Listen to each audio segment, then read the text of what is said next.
Hal here, and I just want to take a minute to talk a little bit about Onyx. Been using it now for about a year, deer hunting, moose hunting, turkey hunting, all of that, and really come to really like it. I like the satellite imagery mainly because I can locate hidden fields, for turkey hunting, the bogs for moose hunting.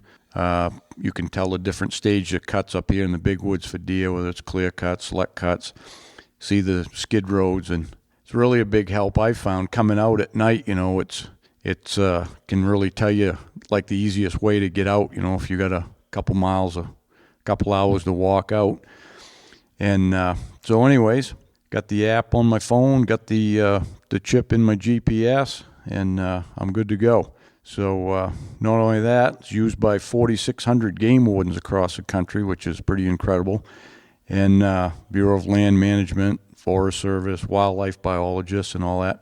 They all use it, so I guess it's something you ought to be using too.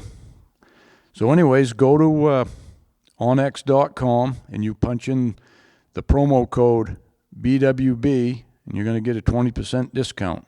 Good hunting.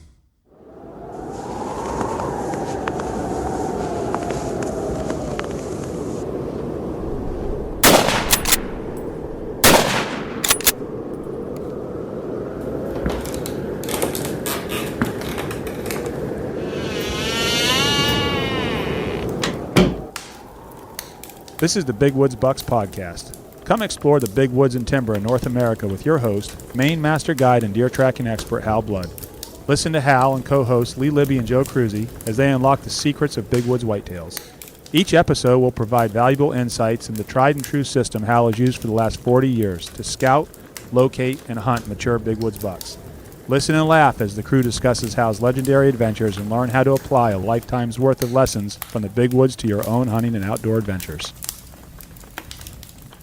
Welcome to the Big Woods Bucks podcast. I'm your host, Hal Blood, and I'm down here at the lovely Pileland Lodge again with my co-host, Joe Cruzy. Hello. And Lee Libby's missing in action this week because he's moving. He sold his house and he's got to move out, so he's tied up.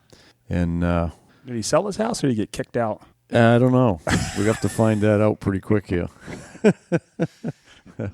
I don't know if they're running him out of Rangeley or what. Yep. So it's going to be the two of us, but I think we can handle it. So up for the challenge. Yeah. We got a special guest today from Northfield, Vermont, a big buck hunter, Rodney Elmer. How's everybody? Doing good today. We're doing good. Been hot over there this summer? Oh, geez. The humidity's just driving me crazy. Yeah, geez, it's been bad. This is the hottest summer I've ever seen since I've been up here for 30-something years. It's unreal. It's really tough to get anything to dry, Oh, yeah. We'll get one day or two that dries out, and then we're right back in the humidity again. Yeah. And above 80. It's been above 80 and into the 90s, which is rare here. I mean, I think we've had more days over 80 than under 80, and last year I think we only had 5 days all summer that it broke 80, so... Wham, wham, wham. We're crying. You are.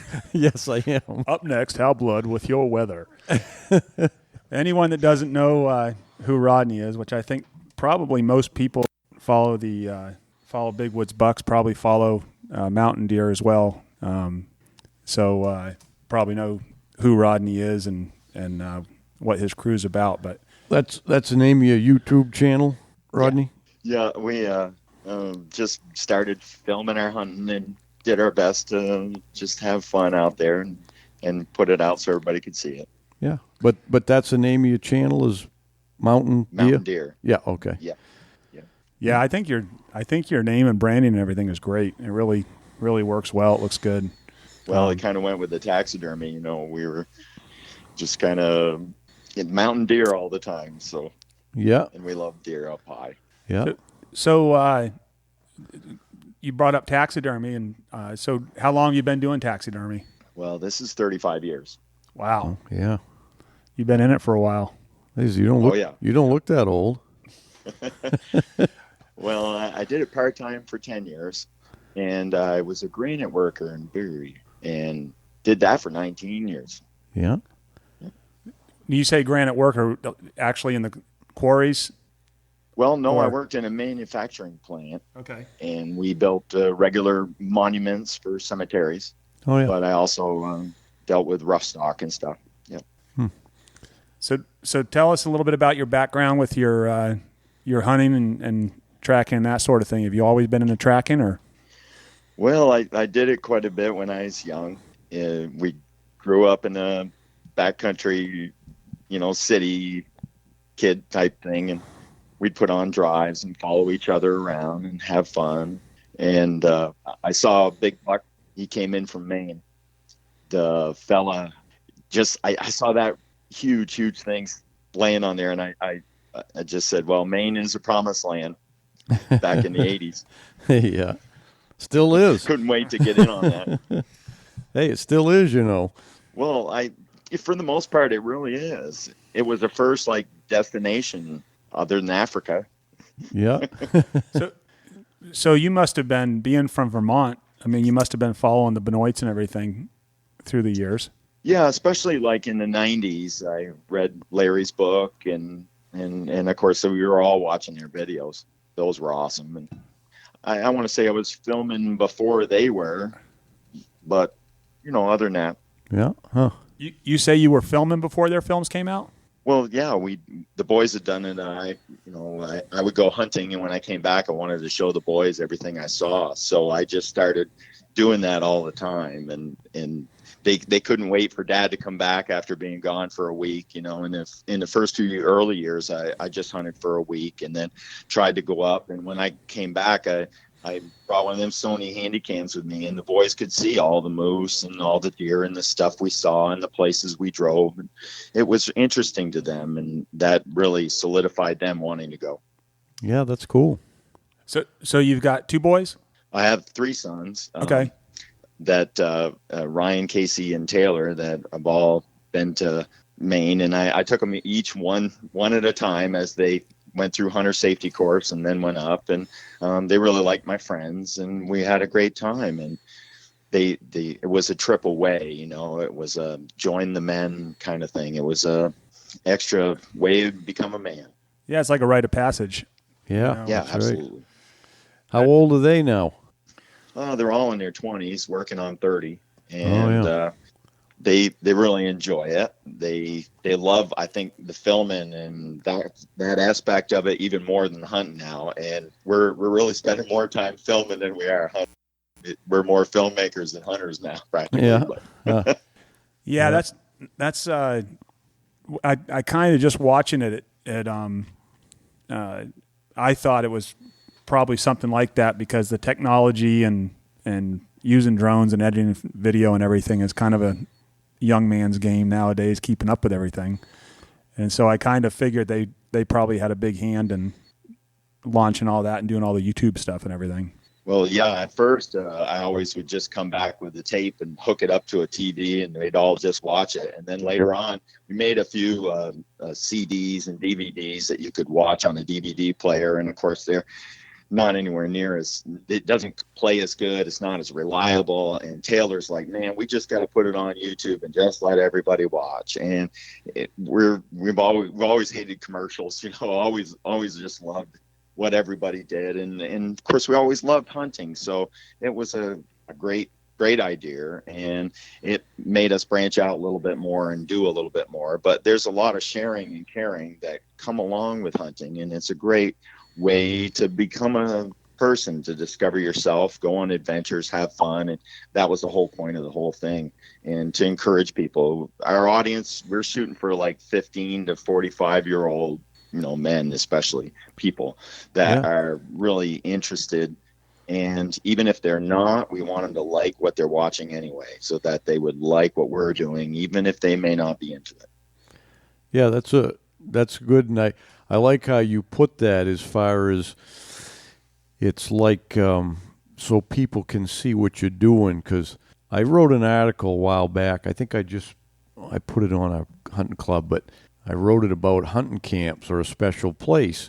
And I started back, it all started for me thinking about it. It was like thinking about the cavemen sitting around a fire, telling hunting stories and strategizing and stuff. And if you think about it, it probably was that way, and it still is, you know. I think a lot of, especially young men, you know, they're looking to find their place among other men, and they need really good examples of, you know, how to be. And of course, nature is so wonderful because it teaches us how things work, you know, the working method of things. And it's so important for us to work along those lines, to understand how nature works, and then we'll better understand ourselves and how we work.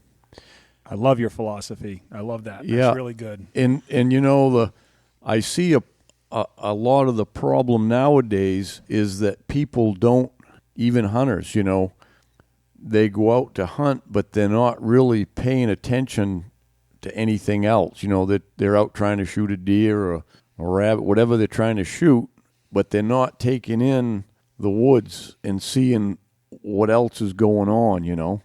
They're not doing that. Opening up your awareness is a big part of it. And the better you're at it, at opening your awareness to what's going on and reading that book that's in front of you and becoming part of the story itself is so important. And those are valuable tools for people to be able to, you know, investigate and understand, and then be able to put two and two together and get the kind of outcome in an uncertain situations so that they're good at it. I mean, you go out into the woods to grow.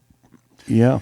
I think it really, as it relates to where we're at right now in our country, you know, there's a trend right now for people to get outdoors. There's a trend right now where everyone's realizing that it's good to get outdoors. It's good to know where your food comes from. And it's an awareness, I think, that we haven't seen in a long time. And it's important because one of the other challenges we have is a shrinking hunting population. And what you're talking about, Rodney, and you know, your age demographic is spot on, because it does start at 15 and a lot of times younger than that, obviously, but getting the youth involved. I think, you know, when you're a teenager and becoming a young man is the time when you start seeing more the importance of it and what it really means. But I think for our future, and for the future for our kids and grandkids with hunting, it's important that we make that push now. Oh, no question. It's like we need to become nature's intelligent, docile collaborator, not something that, you know, just wants to go out and use the world and see it as a natural resource, right? We call nature a resource, and the truth is it is the source, and like we have to be kind and gentle to it at the same time, because it sustains life, period, and we can't live without it. You know, I hold a hunter safety course and I ask, why is nature important? And no one holds their hand up. No one knows why, and it's like, because we can't live without it. It's that important. You know, yeah. It doesn't matter who you are. If you jump off the building, gravity's, right, that natural law is going to affect you. And when we understand the natural laws that are absolute and you have to pay attention to, then we'll better understand ourselves and we'll know what works. There's so many things that people do that just don't work. I love that term you used, not resource, the source. That's spot on. Really good. Yeah, it sounds like you're kind of like I was younger and still are, but I was the kid that always, for some reason, I had to figure out what was going on when I was in the woods. If I'd see something, I wanted to know why those things were the way they was. Well, I don't care if it was a rabbit or a squirrel, you know what I mean? Oh, absolutely. Sounds like you were the same way, you know, and that's really, quite frankly, when I become a nut about deer hunting, I was trying to learn everything I could about those deer and just figuring out why they were doing them things. And that's how, you know, I was looking at the signpost rubs and not knowing what they were, but I knew there was something about them that was different than the other rubs, you know, and sure. I just kept trying to figure stuff out. And excuse me. It's an investigation. That's probably the best part of it, right? And the discovery and the secrets. You know, nature is giving man tons of secrets all the time. I mean, we're talking on what used to be a rock, right? Yeah. So for us to gain all these little secrets all the time and to learn things and to make our life easy, and now our brains are getting in the way and we need to relax. Yeah, but so it's like getting back to nature is an awesome thing. And when you understand it really well, you'll understand yourself better, and then everything works way easier. Yeah, and I took, I guess, a lot of it once I was learning that stuff. I just figured everybody else was doing the same thing, and I kind of just took it for granted. And one that told me, you got to explain this stuff to people because people don't know that stuff. And I'm like, what do you mean they don't? I just figured they did because they were in the woods. But I know now that very, very few people internalize the things in the woods, and even most hunters really, quite frankly, they couldn't tell you a maple tree from an oak tree sometimes. You know what I mean? It's just they're not studying anything. Well, absolutely. There's also too, like, there's not a need to pick every little thing apart. Like in a lot of ways, there's no need to go chopping and dissecting everything up too much because it's all a living thing. And when you see yourself as part of it, now you more easily accept it, whether it's your fellow man or, some knotweed growing on the side of the road. You can look at it all from a better perspective, and it opens your eyes to how life works. And we're in the middle of this incredible natural wonder, and we don't seem to think of it that way, and we're missing out. And for sure, you and I probably studied, or a lot of people studied this as children, right? You study nature as a child, and then as you become an adult, you start studying yourself and then your fellow man, right? That's the thing that people don't want. That's the next stage you don't want to jump into, but really, that's where you save the planet. Yeah. I think it's just people that do it know it, but if more people had that view and got in the outdoors more and looked around a little more, the world would most certainly be a better place. There's no question. Oh, sure. That we're kind of taught separation on a really dangerous level because we can become separate from ourselves. We don't trust anybody. We don't trust nature. We don't trust what's going on around us. And that lack of trust shows in our society everywhere. And probably the sportsmen are the most chilled people right now, right? Absolutely. Yeah. And there's a whole bunch of people that are, I think, more gravitating towards getting into it. Well, it makes sense. Yeah. And, everything that you're talking about, I've mentioned a few times on different podcasts because I absolutely love the footage and everything about the grunt buck that the boys killed last year. Yeah, that was incredible. As a tracker, we all know how hard it is to get that moment and that footage, but also everything afterwards that you guys were able to share that together and everyone was there and the emotion. And I think that's part of the reason that you guys are very popular too, is because of your raw emotion and, because that's what it's like, I mean, everyone handles it differently. Some guys walk up and don't think a thing, and some people get excited and emotional, and it's really good to see the family part of it and everything else. I mean, that's what it's all about, really. This whole thing's been wicked humbling to me because I'm not used to the notoriety, and I'll run into somebody in, another state and they'll just, hey, it's you. And, but there's also like this oneness with the woods, and you can see that too, like in the boys. They're so relaxed and this is just the way it is, and they're part of the flow and like they belong. I wanted them to feel like they belonged in the woods, like they were part of it and they should be there, and that they're going to amplify that deer. Life feeds on life, and that's just the way things work, and it's okay, and it should happen that way. And now a blade of grass turns into a deer, turns into a young man, and he helps and benefits the world, and that's a good thing. And that's what we were shooting at. And I've had people come in the shop and start naming my deer, and it's been weird. That part of it's been weird. And I'm like, well, don't worry about me. Go out and go hunting yourself and make your own stories. Right. Yourself, and enjoy your own adventure, make your own movie. But it's been awesome.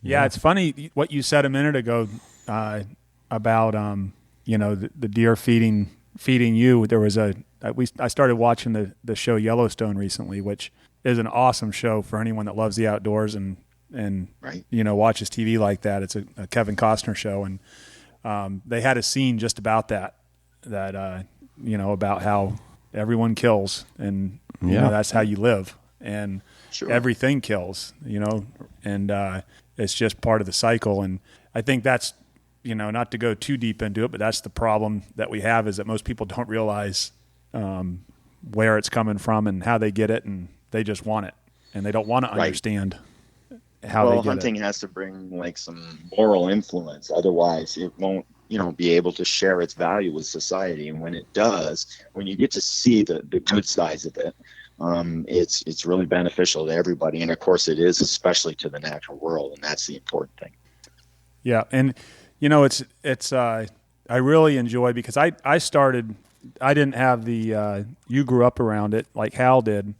And I was late to the game because even though I lived up here when I was really young, I grew up in South Florida. So, I was right into the woods ever since I was young down there, but I didn't have the same opportunity to be able to hunt up here in the big woods, and grow up in it. And so I got started in the tracking game in the late 90s, and that was about the time that the Benoits came out with their videos. And I mean, I just ate that stuff up. I was anything that they put out, because no one did anything on tracking.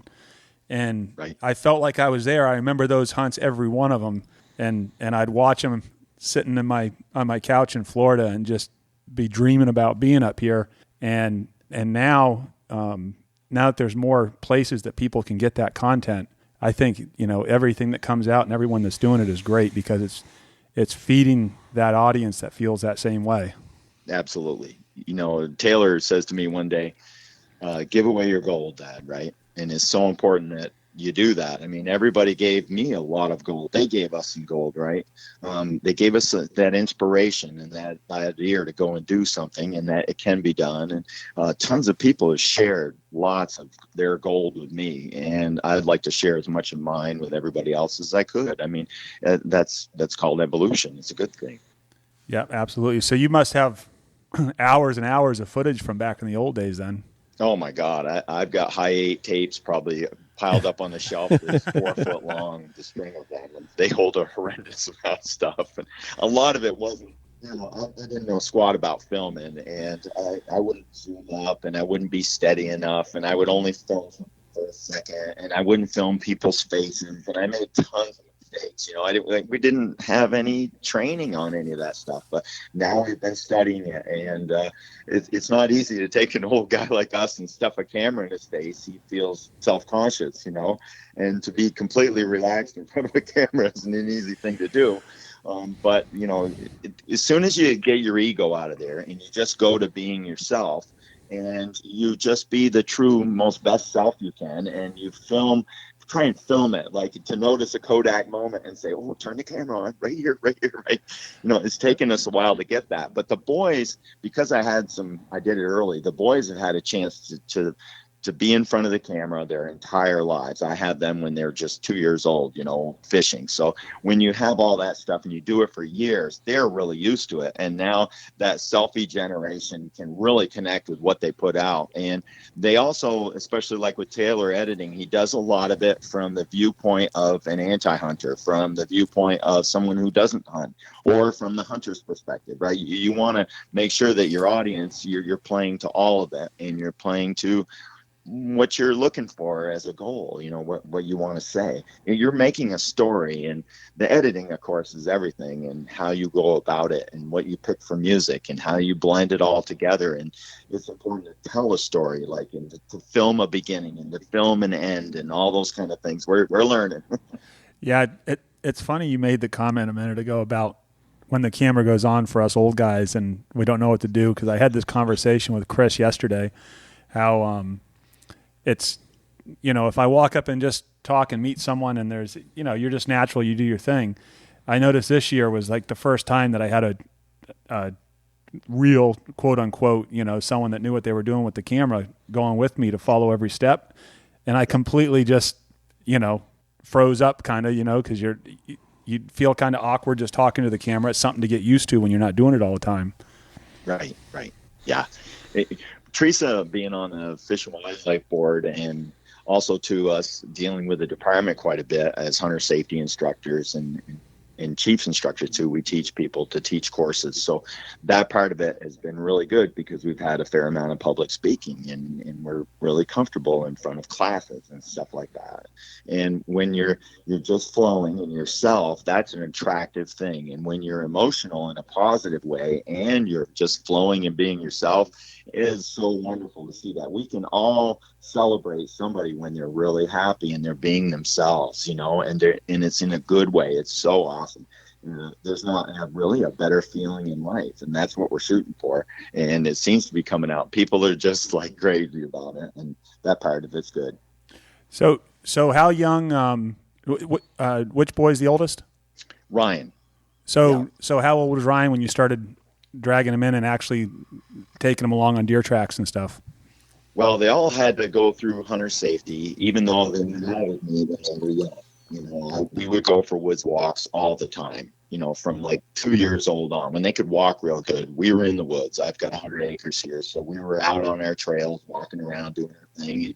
And they got a chance to pick raspberries and see the birds in the nests and all that kind of stuff. And of course, we fished like crazy too. And little fishing is great when they're little. And we did lots of that. And then as they got older and started shooting the BB gun and got better at it, and we walked and talked and did lots of things, and they went through hunter safety course, and they were all 9, 10, right in that ballpark. And then they would hunt. We'd use Hunt Vermont. Go deer hunting when I was, around. And then, of course, I took the week and went to Maine every year. And when I came back, they saw what was going on, and Maine became like this promised land. And when they were really good at navigating back home, that's when they started going. And 12, 13, I think, was like Ryan's first trip. We went to Pittsburgh, New Hampshire. Later on, after a couple, 3 years of that, and him proving himself, staying with me, but learning to navigate really well. I'd let him do all of our navigating while we were together. That was really good. And when I was really comfortable and I could leave him and drive away and be hunting 5-6 miles away from him, and then come back at the end of the day and he's standing on the road, that was really good. They learned, the confidence of the compass and the GPS and putting, where the sun is and what's going on, what direction and how the mountains are shaped and the way things are. When they got really good at that, then we started branching out, and it wasn't long. I think we turned Casey loose. He was 15 in Allagash and drove away and hunted 20 miles from him. And at the end of the day, we went back and picked him up, and he was awesome. They learn their tools and what they need. And I really have been double teaming my entire life here with the bull. Yeah, that's great. I was just going to ask you where you were hunting, not specifically, but, over here in Maine where you had chose to hunt. And when did you start coming over? Well, I want to say it was 88. I want to say was probably my first trip up there. I went with a friend, and we hunted the Green Mountains just south of the Golden Road there near the border. Hunted up there for a couple, 3 years. Then later on, Jimmy and Jeff and I went up and hunted out of Sabumic and drove up towards Baker Lake and hunted up in that area there, muzzleloader late season. Yeah. And we shot a 150 incher there. That was a really nice one. Jeff got a monster, and I ended up getting like a 180 or 90.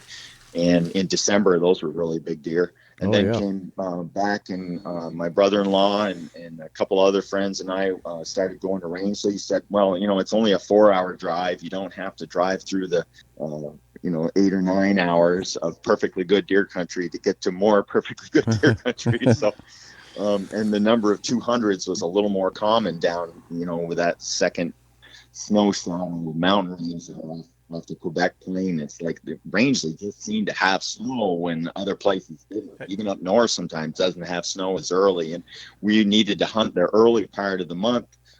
They drove for plow trucks for towns, and they couldn't get time off during our deer season here. They could get the week or two off before, so we ended up just working our schedules out, and the four of us would started going to the Rangeley area there and spent most of our time there. And like I said, it was only a week every year. But after a while, we started stretching it to 2 weeks, and then the boys and I ended up going even longer than that. We hunted Pittsburgh, New Hampshire for quite a while, too, there along the Maine-New Hampshire border, mostly on the east side of Route 3, and got to know all those woods really well, too.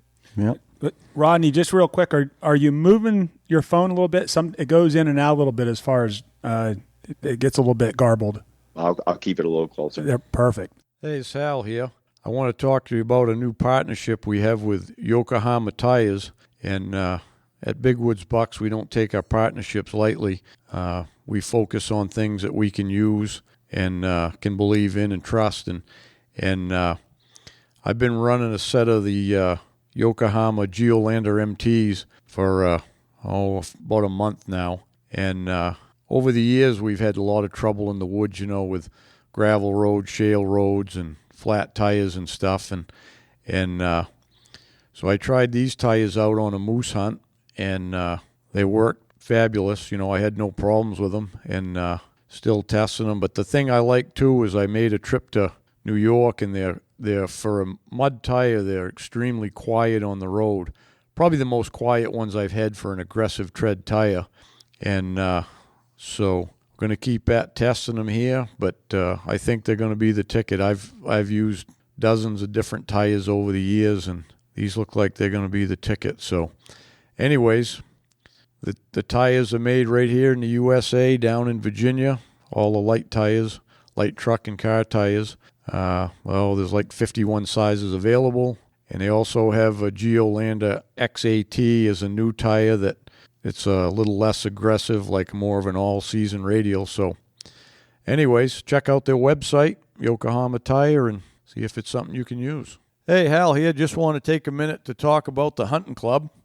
And you can join by going right online at bigwoodsbucks.com. But anyways, I've got all my information is going in there, and it's a place where you can get together and look at my films, tips, writings, and all of that. And the best part is there's forums for you to communicate with, the rest of the club members, talk about Big Wood stuff and all of that. So anyways, $36 a year, cheaper than getting a Starbucks once a day. So join up, and hope you see you're on there. So how did you, I've always wondered this too, how did you balance all that hunting during, if you're a taxidermist, how are you able to do that? Well, Teresa was the ace in the hole. There's always a good woman. Teresa being your wife, I take it. That's right. There's always, every good man's got a good woman standing there somewhere close by. I hear that. Yeah, because that's... She's been really good about it all these years, but it's starting to wear on her. Yeah. Well, it's... I've always been fascinated with taxidermy for some reason, just because I don't know, it's just being around, all the animals and seeing, I've always, to me, mounting a deer, it's more about the story of the deer than the size of the antlers. And, sure. you take the animal's life and you eat it, but if you have a head up on the wall for the memory, it's what it's all about. So I'm, really big on that. I've known some guys that'll just take and cut the horns off and throw them in the basement, and I don't know. It's to each their own, but to me, it's a bit disrespectful. I like the whole taxidermy end of it. Well, there's it's almost like a 3-dimensional picture, and it's so much more valuable. I like to look at hair. Yeah. Well, when I did some Europeans, and in the beginning, I didn't really like just the skull. And they've grown on me over time, but you bet there's something special. But it can get crazy because all of a sudden you don't have wall space enough. Yeah, right. Especially when you have 3 boys that are hunting too. Oh my God! Yeah. I can only imagine what it looks like. Yeah, it is awesome. When I built, there's nothing better than listening to your son over on a mountain. Boom, boom, boom. Oh yeah. Well, when I was building after we sold our outfitting business there, the only way I could get my wife to stay up in this country was to build her a house she wanted. So she didn't think the deer heads were all going in the house, but somehow they ended up staying there. So I had to keep moving. I'll never live down those wedding pictures being taken down. Yeah, that's the same thing. I take down a picture, a print, or something, and set it aside. Put another head up. It's starting to wear on her a little bit, but she's good. She doesn't. When I started when I put the first one in the kitchen, because the kitchen's, it's all connected to the living room. It's a big cathedral area there and stuff. And so I said, geez, where am I going now? So I'm going to start a row across. It's like a beam. It's got all those trapezoid windows. And I put one in the kitchen there. And then she didn't say nothing for a while. And then one day some people were over and she mentioned it about, he's even got them in the kitchen now or something like that. But when people come in and look, just for a visit or something, or new people, I invite people up or whatever, they're oohing and ahhing. And I say to them, I said, well, you got to start somewhere. And what I'm meaning when I say that to them is it's for them. Because you do have to start somewhere, right? You got to start with one and then get two, and then that's how you start somewhere. That's right. But that's what I say to people, and I don't know sometimes if they get the meaning of it because I don't explain it out, but I just tell them, I said, you got to start somewhere, right? Right. Absolutely. And I have quite a few people that have been watching on the videos and said, well, I took up your advice. And I went out there, and one fella, he shot a 264. Yeah. That's a big deer. Yeah, it is. Monster. I'm heading out to, I'm going on a moose hunt in Alaska here in a few weeks. And when I first started planning the trip, I had intention of if I kill a big one, mounting it.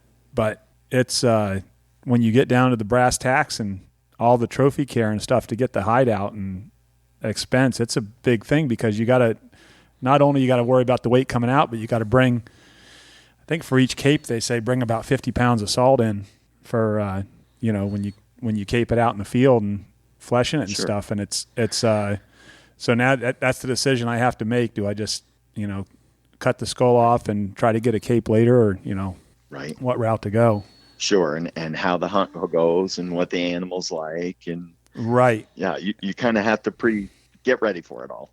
You got to plan for it, but then you don't want to plan too much because then you're counting your chickens, before they hatch. So, but, well, you never know. You could have a trophy all of a sudden, and being ready is good. Absolutely. Yeah. But, so, you hunted, do you hunt Vermont much? I mean, you're talking about Pittsburgh and coming over to Maine quite a bit. Well, we try and hunt all three states. We get as much footage in each one as we can, but for the most part, we concentrate on Maine. Okay. Vermont muzzleloader season's the last of all seasons, so we definitely get that here. When does that usually fall?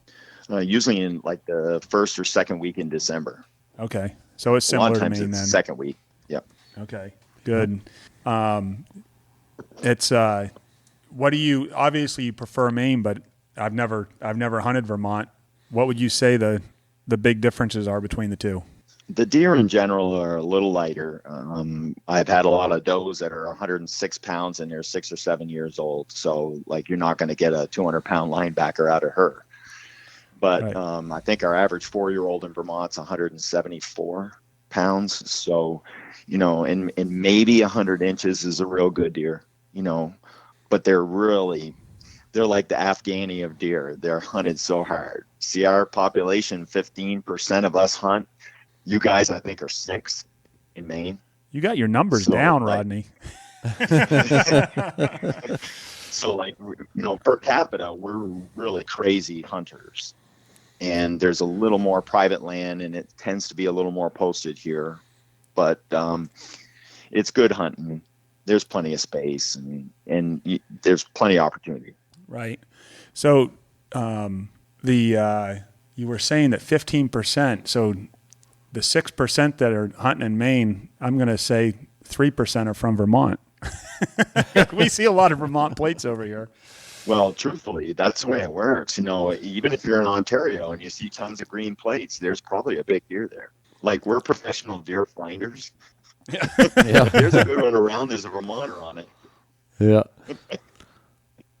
Yeah. That's unique. It's part of our culture, part of our heritage, and we love it. Yeah, I will say that for whatever reason, the Vermont deer hunters get a lot of respect in this area, when you see, because they've done they've done good. The biggest deer I've ever seen with my own eyes killed up here was 276, was killed by a Vermont hunter a long time ago, but it was a beast, that thing. Yeah. Well, they kind of tend to study it. Sometimes they're a little obsessive. My business isn't based on like Vermont wildlife because it's based on Vermont hunters. They get the job done. And I'm far from a professional or knowing what I'm doing because I know tons and tons of Vermonters that are way better at doing it than I am, and they're just quiet about it. And they just love to go out. We're brave enough to put it on film. Yeah, that's something we talk about a lot is, and you guys are in the same situation where we're taking the time and we are fortunate that we live in it and, we're around it every day and we have cool experiences that happen all the time because we're here. But there's a pile of guys that are excellent woodsmen and deer hunters that are out there all the time doing it quietly and kind of just doing their thing. We just happen to be putting it out there for people to see. Right. Those poor deer. Yeah. It's the same way over here though, Rodney. There's guys that they hunt on their own. They go do their thing and they're good hunters. And I know several that have shot 20, 25, 200 pounders over here over the years, but nobody's ever heard of them really. They're friends, That's right. They just do their thing and that's it, Yeah, So, one of them we've been trying to get on the podcast forever, and he won't come on. Yeah. Yeah. Well, that's the beauty of it is like it's your freedom. And when you go out and it's your vacation and some people are people and others aren't. Yeah. It's kind of funny because, I actually kind of got, thrown into it. Chris was the one that wanted to film some stuff.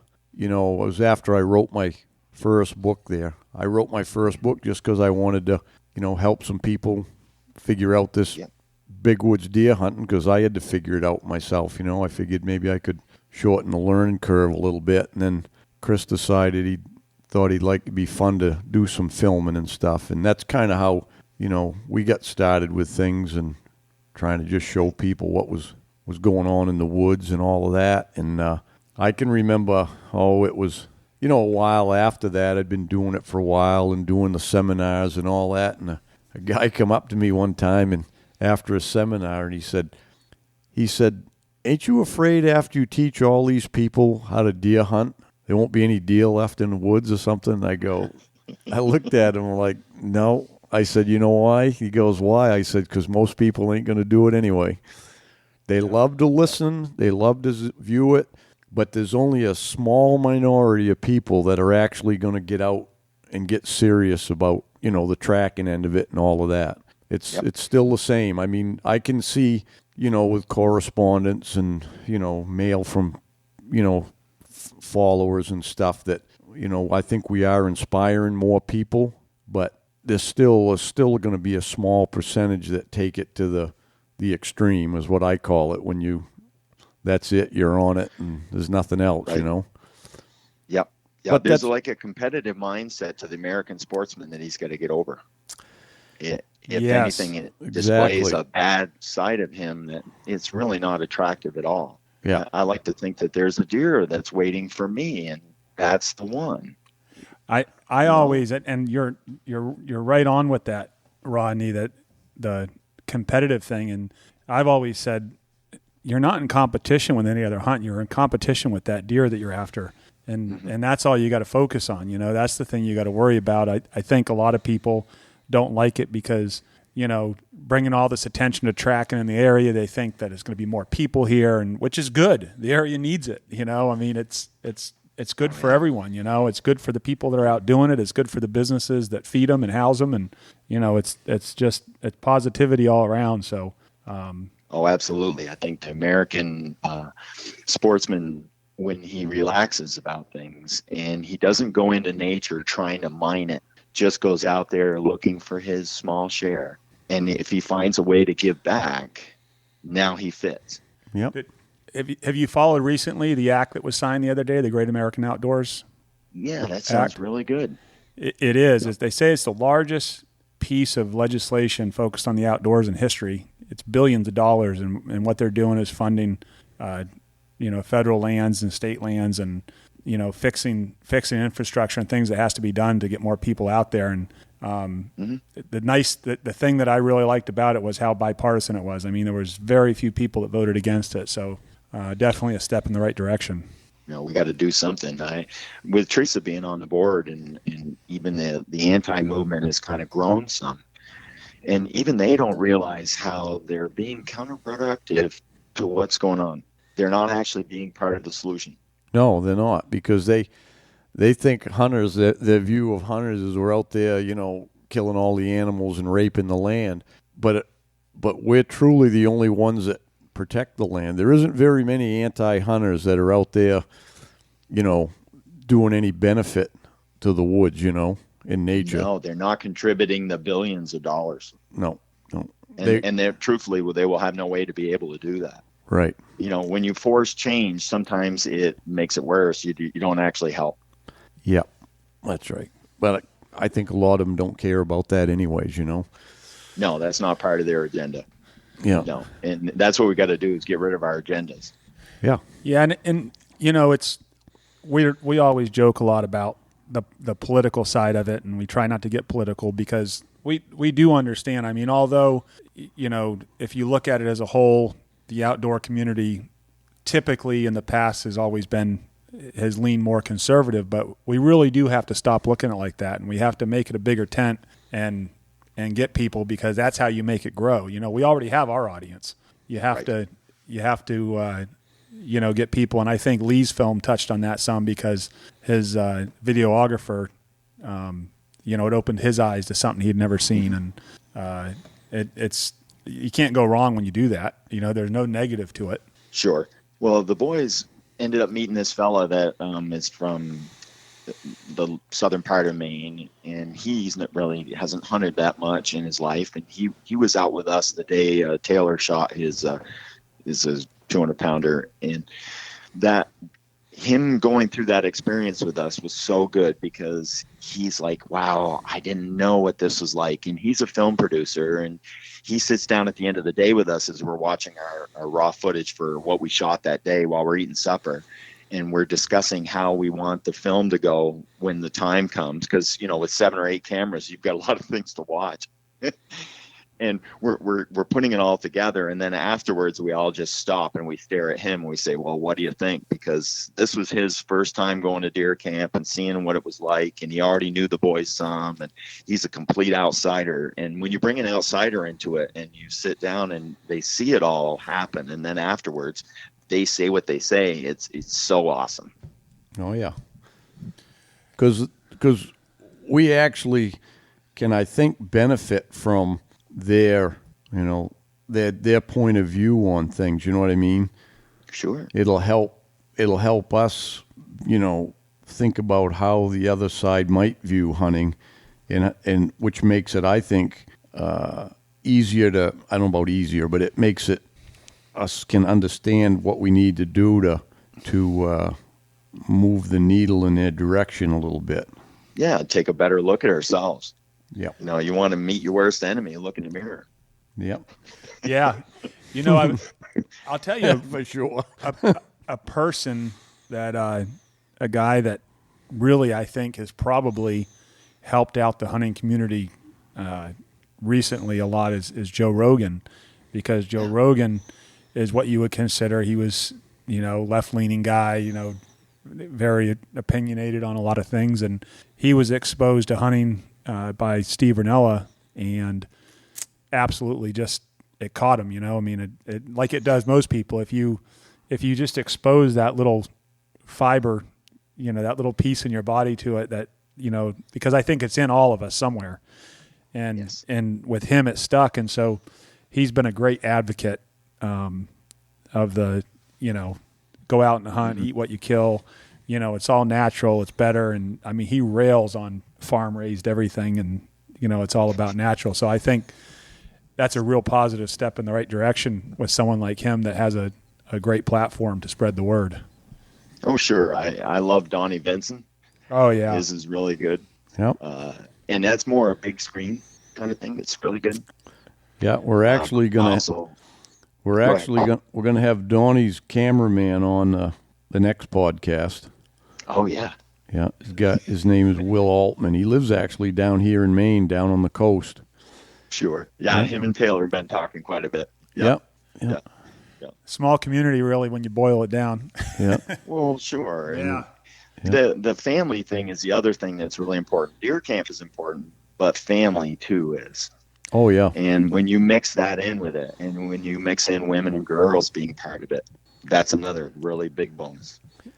You know, it's funny you say that. I've got a boy and a girl, and my daughter is 22. My son is 19, and my daughter absolutely just lives for hunting and the outdoors and fishing and is everything about it. My son shot a couple deer when he was young, when I drug him out. He loves the outdoors and he loves to go camping and everything, but hunting's just not his thing. You know, it didn't click with him. And so, you know, you expose them the most you can, and you know, it's not for everyone. I also believe that you expose people to it, but you don't ever force it on people, because that's, you know, the wrong reason to be doing it.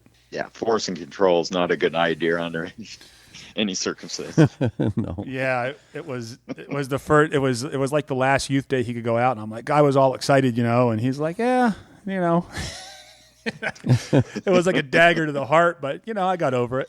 Yeah. Well, yeah, as soon as you're not projecting yourself on it, that's important too, you know, because that introduction to somebody can be really a tender moment and a tender time. And when they make their first kill, that's a huge thing.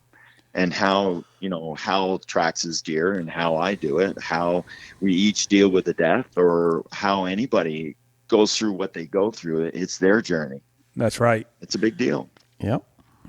Yeah, it is. And it's funny you said that, because it was, when he shot his first deer, it was just awesome. I mean, he was excited. He was shaking. It was everything you wanted. I was like, yep, I got him now. He's hooked. And it just, he found other interests. So. Yep. And that's okay. Oh, yeah. Yep. Nothing wrong with that. Absolutely. Yep. Hey, everyone. Hal here.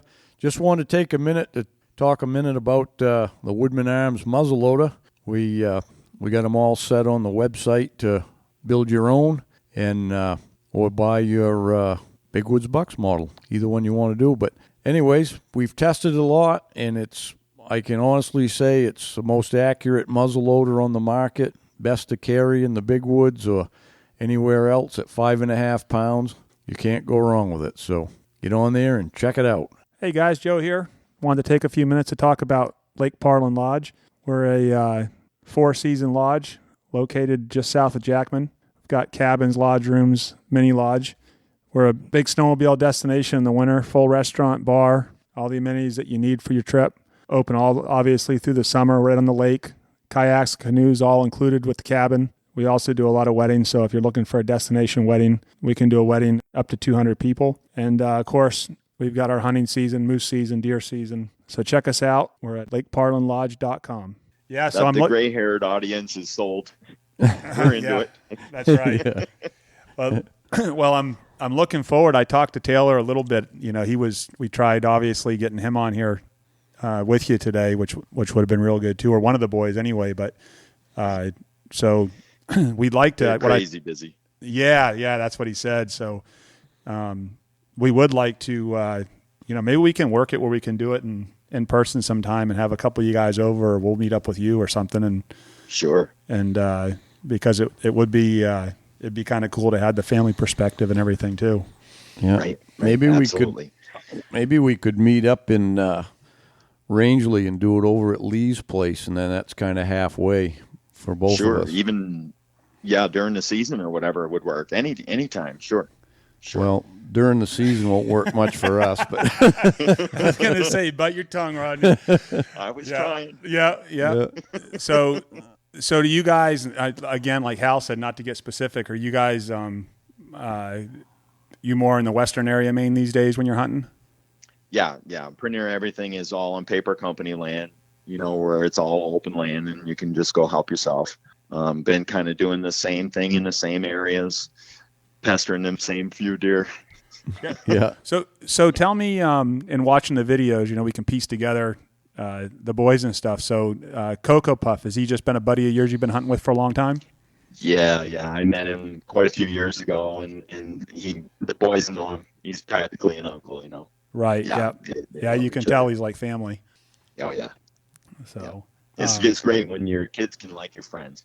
Yeah. Oh, absolutely. Yeah. My kids don't like Hal, but they got over it. No.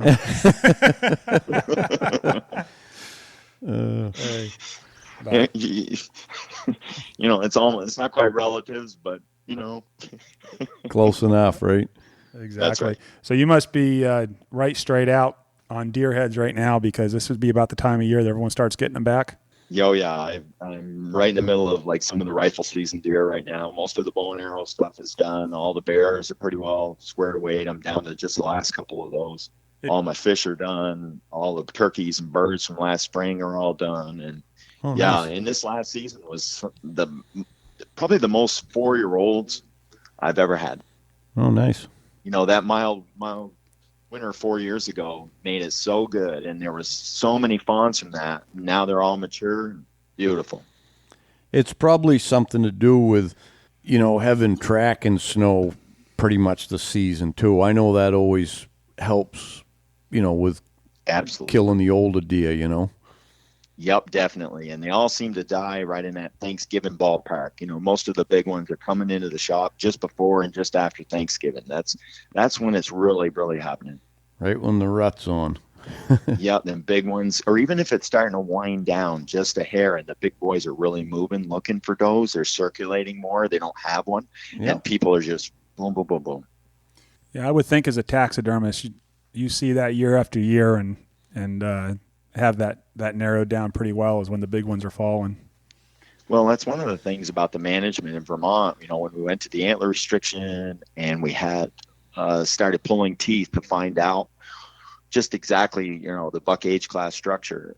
And it turned out that it was the best thing to do, to pull teeth and do it the entire season. And as soon as we started pulling them the whole season, we found out how many older bucks there really were that weren't getting shot on their biological check weekend in the beginning of the season. Even though you've been doing it for 30 years, you have to continue doing it. But they started pulling teeth for the whole deer season. And boy, we found out just how many. We had one 14-year-old. So when you think you don't have any even hardly 3-year-olds around, and you find out that there's quite a few older bucks, more than you thought there were, that's a great thing. And most of them were that Thanksgiving time. I don't think I've ever heard of a 14-year-old buck.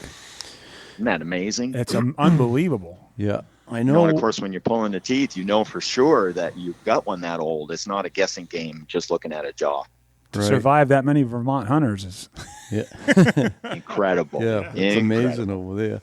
I know there's over here, most of those old bucks are just dying of old age. They just don't get shot. There's just not enough hunting pressure on them. But I do know there was a guy from town that shot one 13 and a half. The tooth was aged, because they used to.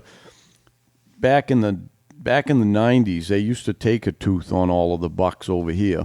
But he shot one 13 and a half, and another guy he was probably one of the first guys that fed deer around town, when they first started being a few around. Mm-hmm. He's passed away now, Reggie Griffin. But he started feeding them behind his house there, and he had a buck that he fed that was where he could tell the antlers. It had a full rack to tell the antlers. He fed that buck for 12 years. So that buck had to be 14 or 15 anyway, Yeah. Yeah, he was on it. Yeah. Big old gnarly rack. Miss a trick. Yeah, it was a gnarly old rack. It was a basic 8-pointer, but it might be a 9 one year, and then one year it might have a few sticker points, and then the next year it might not. It was kind of a crazy thing, but it was always the same rack, same deer, Yeah, so interesting. Yeah. Yeah, that's what makes it special. They have an ocean to hide in. Yeah. Part of what makes it tough where the land's really been developed is that they don't have that giant ocean to hide in. And those big giant woods are like a good place to hide them. Yeah. Yeah. And it's people won't realize how far they travel over here either, They think they got some secret ridge that a buck's hanging out on. Well, that buck ain't hanging out on that ridge. No. They go up there and they see a good buck track up there, maybe every time they go, but they don't realize it ain't the same buck. It's different ones passing through, Yeah. Well, even like with their trail cameras, they'll put them out and they'll say, well, there's this deer and he's hanging out right here. And then it'll get shot, and a few others that are there get shot, and then they'll get all bummed out thinking there's no deer. And then one from 10 miles away pulls in. And yeah. They're like, wow. Yeah. I get that when I put a few cameras out. I don't put a lot, but I've got one. I posted it, I think, last year. There it was a big drop tine one, and I've had a trail camera on that signpost for several years, and that buck showed up there 3 weeks in a row during the day, just walked by, never came to that signpost because that wasn't one of his. And I never saw him before, and then last year I put a camera there again, and he wasn't there this past fall. For 1 year, for some reason, he was coming over through that country. 1 week apart every time. 1 week, exactly 1 week apart. It was 9:30 one morning. The next week it was 10:30, and the next week it was 3:30 in the afternoon. Isn't that something? Mother Nature's amazing. Same direction. Same direction. He walked right down through the same spot, and it was about 20, 30 feet one side of that signpost. Actually, it's kind of like it's a double signpost and another one near it. But he never even stopped and looked at those. He just walked right on by. And them bucks can smell that. Oh, sure. But it wasn't part of his, marking area. And we know for a fact no one shot him because you would have heard about that one far and wide. Yeah. Oh, sure. It was quite a buck. Yeah, we've got a couple here that are that way. Game wardens and everybody's seen their picture and they're hanging out in this certain area, and everybody goes there and tries to kill it. And it's got some posted land, maybe where it hides out or something, and it jumps into Meridian and the interstate and runs through houses and does everything to get away from everybody. And them buggers just make it, and it's amazing. One guy, he's showing me these pictures of this buck that has a G2 sticker that sticks off 8 or 9 inches, and really unique buck. And he brings it in the shop, shows it to me, and I had to tell him, dude, I've already mounted that deer. I've got pictures of it right here, and I show it to him, and somebody else shot it 16 miles away. Yeah. Wow. So Rodney, is there anything that you would say someone's listening and they're either just started tracking or just getting into it? Any advice that you'd put out there to them? It's important to have fun and to not be too serious. Apply everything you can from everybody and figure out what works for you. Because, what works for one guy doesn't always work for somebody else. Exactly right. It's good advice. Yep. Staying on your game, being able to focus. I love the trip to Maine because I'm not thinking about the house and the shop. I'm away and I'm totally focused. And that's so important because we're dull human beings. Yeah. I think people get too wound up. They get out in the woods and they get on a track or something. They're wound so tight that they can't relax and let things they're trying too hard to make something happen. Yes. That they can't let things happen. Yeah, they're like forcing it. Yeah, and that'll make some mistakes. And of course, Mother Nature is good at teacher. She'll say, "Whoa up! I'm going to tire you out. I'm going to bore you." Yeah. And then you learn to relax a little bit, and then all of a sudden it happens, and they're like, "Wow." Yeah. I remember the first time I had a guy early on when I was guiding. I had a one-on-one client there, and he was from Pennsylvania, and he'd seen 2 big bucks already that week. We hadn't had any snow, and we got a little snow, and it was snowing that morning. We had snow the day before, and then it snowed in the night, and it was covering the tracks. Just about daylight, it started snowing. You know how that goes for you. Yeah. So I told him, I said, every track is going to look the same. I said, we're not going to know if it's last night, so 3 nights, only be 2 nights because it had only snowed the day before. But anyway, so we just kind of, bumped along. And we finally stumbled onto a buck and jumped it. And I went down and looked at the bed there, and I told him, that's a 2.5-year-old buck. It's probably 180 pounds, probably an 8-pointer or something. It's up to you if you want to go after it. It was Thursday. We did, and he said, yeah, let's go after it. And I said, all right, we're going to have a sandwich and wait for a half an hour. And he was like vibrating. He couldn't believe we were waiting. He said, Pennsylvania, if you wait, he's going to be on someone else's property. And I go, you don't have to worry about that here, So we ate a sandwich, and I kept looking at my watch. I go, okay, let's go. We went about a quarter of a mile on that buck, and he shot it getting up out of its bed.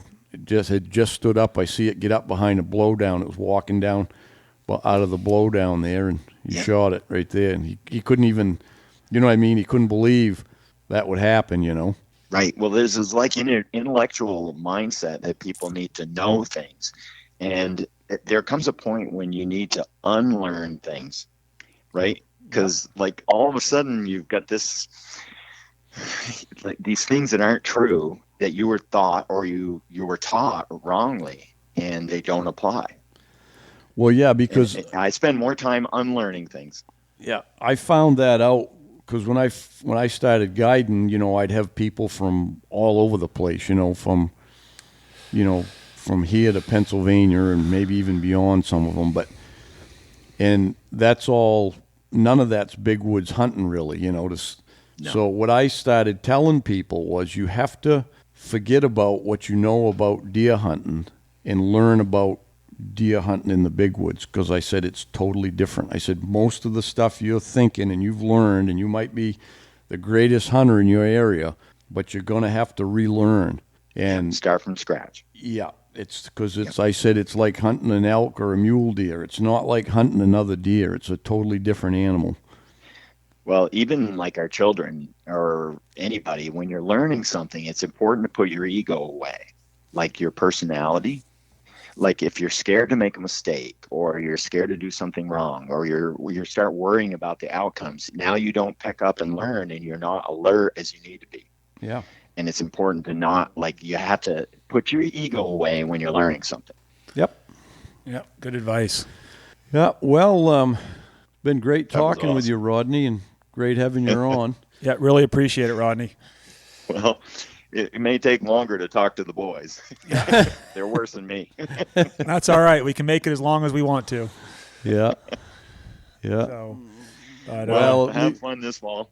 Yeah. Well, keep in touch, and sure will. So you're going to be over. You're going to be over in Lee's country, over around Rangeley this fall. Yeah. Well, at the Eustis. Yep. Yeah. Yep. Sure. Yeah. Hey. Well, I apologize up front. Yeah, that might be the time if you're that close. Maybe it would work out to get together then. Well, you maybe wander over here to the lodge someday or something over this country. Sure. That's a short drive across the dirt road there. Yeah. Yeah, we don't care. All right, good. Well, either before then or then, we look forward to meeting you and the boys, and really appreciate you coming on today. No problem. Take care. Appreciate it. Okay. Right. Have fun. Yeah, you too. See ya. Take care, guys. Yeah. Well, that was a really good conversation. Hope everybody picked up on a few things there, because like we always say, you can always learn something from somebody else, and that's just kind of the way things work. Yeah, I like I enjoy the part that it was more about overall conversation about being in nature and that part of it, as opposed to the brass tacks of chasing a deer down. So it's good to look at it from that perspective. Oh yeah, for sure. Before we wrap this up today, I've had a couple questions recently there for, question of the month or just general questions, but I'd like to, a lot of these questions people ask, they're good questions, so it's just a good platform to answer them on, because everybody can get the answer instead of just putting them on or emailing them back. But I got a question from a guy. This one come off the I think the hunting club here, but it's about what gun cleaning products do you and the team a fan of. I'm a fan of all the Hoppy's No. 9 products. However, a few years ago, a local gunsmith introduced me to an oil called the Flow. The gentleman is a Remington nut as I am and knows what he's talking about. So I've decided to give it a try, and he likes it, how it works and all that. So he was just wondering, what we use and stuff like that. And, he knows a lot of people use the 7600, which none of that really matters. But I think the gun oils, my opinion is a lot of it's come a long way. And I think we've discussed a little bit before that, in the old days you had gun oil and it was like 30 weight oil you was running in your gun. But you keep it away from the bolt, no matter what type of action you have. Don't put, stiff oil inside your bolt or anything. But, and nowadays, Hoppies is a classic. Everybody, if you're a hunter from way back, everybody knows the smell of Hoppies No. 9 bore cleaner. You know what I mean? It's just, it's a totally different smell, and it's almost like the smell of hunting camp, back in the old days. But of course, everything evolves, and scientists make new formulas and all of that. But I think Hoppies is still a great product, and there's other ones for getting the copper out of your bore, and if it's just a hunting gun, you're not going to have a problem with copper fouling in your bore. You're not shooting enough. But the guys that shoot a lot at the range or target shoot and stuff, they've got to have a solvent that'll actually clean the copper out of your bore with a wire brush, and get that out. But I still personally like, I've been using the Rem oil for years, and I think it was one of the first spray oils like that out because it's a real light oil, and I just like that. And there's many others, I don't know what you use, Joe, but I use the Rem oil as well, and then I use gun scrubber. For Birchwood Casey makes that, I think. Yeah, but and then a bore cleaner, and I love the bore snakes. I've got those, and they're just so quick and easy. You can carry them anywhere, as opposed to using the rods. Oh yeah, I like the bore snakes a lot. I think when it's easy like that, you're more likely to use it. And it's sure. Can't speak for Leaf because he's not here, but he doesn't clean his guns anyway, so there probably won't be anything he's using. Knowing him, if he was going to wipe the outside, it would be 30 weight oil or something. So we also wanted to remind everyone, for anyone that's looking to order wool clothing, you want to be on it now because the season's going to be here quick, and also the reminder about the merch store. You can go on our website, visit the merch store, and you get 20% off if you're a Hunt Club member. Got cool stuff on there, T-shirts, and we're going to try and expand that as we go along as well. Yeah, sounds like you get free stuff then. If you buy enough stuff, you pay for your hunting club. That's one way to look at it. Yeah. And as always, if you're listening to us on iTunes, shoot us a review there. And if you're on YouTube or not on YouTube, you can catch the podcast on there or any of our videos and just hit the subscribe button. It helps us out. Yeah. Hey, guess what I just got from Nick? What's that? I got some pinpoints for moose hunting for my Onyx. Why would he give them to you? Well, I already discussed that with Nick. Well, I didn't know, because you know me, I ain't that techie, but he actually texted them to me, and when I clicked on them, it tells you, do you want to add it into my Onyx? I'm like, how does that work? That's a cool feature. I'm like, so I said yes. So that those maps that he sent me with the pins on them went right into mine. Well, he kind of expects you to put that on the website or on the Facebook page since you outed his other spots. He was thrilled about that. Oh yeah. Anyways, and I it's been hard to believe, but we almost had them Yokohama tires for a year now. I know. Boy, they wear good. I just had mine off yesterday afternoon. I had to put front rotors on my truck. It was pulsing bad, so they just came and the UPS brought them, and I was putting them on yesterday afternoon. So when I pulled the tires off to look at them, they don't even look. They've got they must have around 20,000 on them because I put about 20,000 miles or 25,000 on my truck, and it ain't been quite a year. So they got about 20,000, and they don't hardly look any different than when I put them on. Yeah. How often are you rotating them? I rotate them, every time I change the oil. Yeah, 5,000 miles. I Yep. change the oil. These modern trucks, you don't have to keep track of your mileage. The light comes on and tells you your oil change is due. Yeah. So when that's due, when I change the oil, I rotate the tires around. Yeah, mine are the same way. I would look at them. I watch them a lot, and I usually get about 35,000 a year on my truck, and so I haven't looked to see where I'm at right now with them, but they do look really good. Yeah. Well, guess it's time to sign off for another week. That's for it. Another 2 weeks. Well, I hope you enjoyed today, and we'll be looking forward to our next guest for the next one. So anyway, be safe, be active, and get ready for deer season. We're about 100 days and counting over here in Maine anyway. Hey, thanks for tuning in. Till next time, good luck on the trail.